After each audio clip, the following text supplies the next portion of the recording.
Bara qaroominaa ammayyaa kana keessaa gurri namaa waan haaraa dhaga'uu erga jalqabee bubbuleera.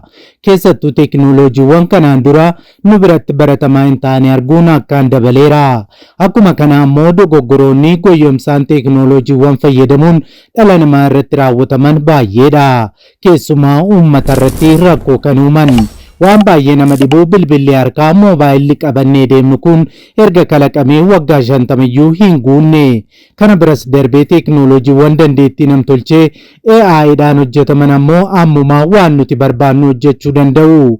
AI'n nama hojii gaarii ittiin hojjetuu fi waa kalaquu danda'u tokkoof waan baay'ee barbaachisaa fi hojii namaaf salphisuu fi dadhabbii namaa xiqqeessuu yookaan hambisuudha.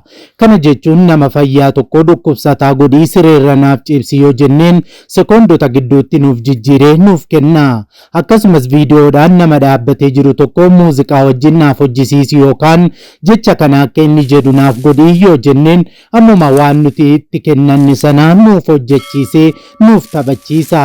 Waa malee kana hin kaafne. Guyyaa muraasaan duraa pirezidantiin bulchiinsa naannoo Oromiyaa obbo Shimallis Abdiisaa dhukkubsateera jedhamee suuraan utuu inni hospitaala keessa ciisee yaalamuu agarsiisu bahee ture. Isa qofaa utuu hin taane muummeen ministeeraa keenya Dr. Abiy Ahmed isa bira dhaabbatanii utuu gaddanii fi bo'anii suuraan agarsiisuu gadhiifamee ture. Sanaan dura ammoo muummichi ministeeraa Israa'el Benjaamin Naataaniyaa'uun du'eeraa tarkaanfii waraana Iraaniin ajjeefame jedhamee suuraan utuu inni gamoo jalatti madaa'ee ciisuu agarsiisuu fi du'aa isa fakkeessu tokko maxxanfamee du'uun isaas gabaafamee ture. Boodarra Benjaamin Naataaniyaa'uun buna dhugaa du'atti qoosaa viidiyoodhaan asbaan malee jechuudha. Maarree isaan kun hundumtuu soba turanii. Ofii akkamitti hojjetaman? Dhukkubsachuun pirezidantii bulchiinsa naannoo Oromiyaa obbo Shimallis Abdiisaa akkamitti soba ta'ee suurichoo eessaa dhufe kan jedhu maraaf jalqaba irratti gabaasa dhukkubsachuu miidiyaa hawaasaa guddaan Jirraa Miidiyaa jedhamu gabaasee isin biraan geenyeetu dhumarrattis akkamitti akka qindaa'ee fi odichi soba ta'uusaa bal'inaan isin biraan geenya.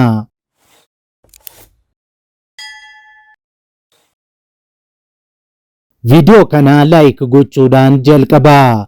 Jirraa miidiyaan karaa fuula feesbuukii isaa qofaa hordoftoota 600,000 ol qabu akkas jechuun gabaase. Breaking news jechuudhaan pirezidantiin naannoo Oromiyaa obbo Shimallis Abdiisaa haalli fayyaa isaanii sadarkaa yaaddessaarra ga'uun dhaga'ameera jechuun maxxanse. Kabajamtoota hordoftoota Jirraa Miidiyaa torban muraasa darbaniif ija uummataa duraa goollatanii waltajjiiwwan mootummaa adda addaa irraa kan fagaatan pirezidantiin bulchiinsa naannoo Oromiyaa obbo Shimallis Abdiisaa dhukkuba cimaan kan qabaman yoo ta'u yeroo ammaa kana dhaabbata yaalaa olaanaa Abuu Daabii keessatti yaala fayyaa argachaa akka jiran maddeen amanamoo ta'an mirkaneessaniiru jechuun maxxanse.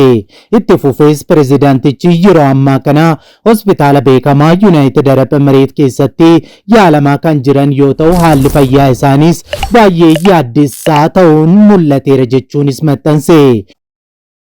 Akka ragaaleen mirkaneeffatan mul'isutti muummichi ministeeraa Itoophiyaa Dr. Abiy Ahmed torbee darbee daawwannaa naannoo sanatti taasisaniin hospitaalicha kana seenuun kan isa gaafatan yoo ta'u haalli fayyaa isaaniillee yaaddessaa ta'uu dhiyeenyaan hubachuu danda'aniiru jechuun Jirraa Miidiyaan maxxanse.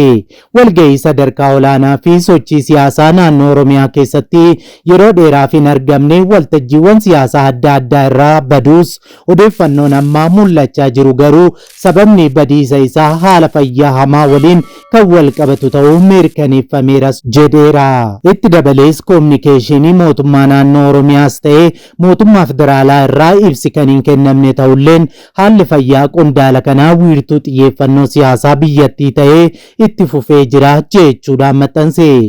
Egaa gara dhugaa isaatti gaafa deebinu ammoo Itoochee odeeffannoo kana qulqulleeffachuun suuraan Jirraa Miidiyaa fi miidiyaaleen garaagaraa maxxansanii fi odeeffannoon maxxanfame kun soba ta'uu mirkaneesse. Itoochee odeeffannoo kana qulqulleeffachuun suuraan AI'dhaan yookaan artificial intelligence akka hojjetame agarsiise. Maal kana qofaa odichi soba ta'uu himuudhaan miidiyaan hawaasaa gochoota burjaajii uuman akkasiirraa akka of qusatanis ibse. Kanaaf egaa ammaarraa odeeffannoo miidiyaa hawaasaa tokko dhugaadha jennee itti fayyadamuu keenyaan dura dhugaa ta'uusaa mirkaneeffachuun dirqama yeroo nutti ta'e irra geenyeerra. Amma sagalee nama tokko fakkeessanii waa hojjechuunis suuraa tokko gara viidiyootti jijjiiree akka hojjetu yookaan dubbatu gochuunis danda'amee jira. Teknooloojiiwwan kunneen gaarummaaf baay'ee nama fayyadanis hawaasa hin qaroomne biratti balaa qabaata. Waan ta'eefis gochoota akkanaa tatamsaasuu irraa fagaannu walisaa hubachiifnu jechuu jaallanna. Waan daawwattaniif galatooma.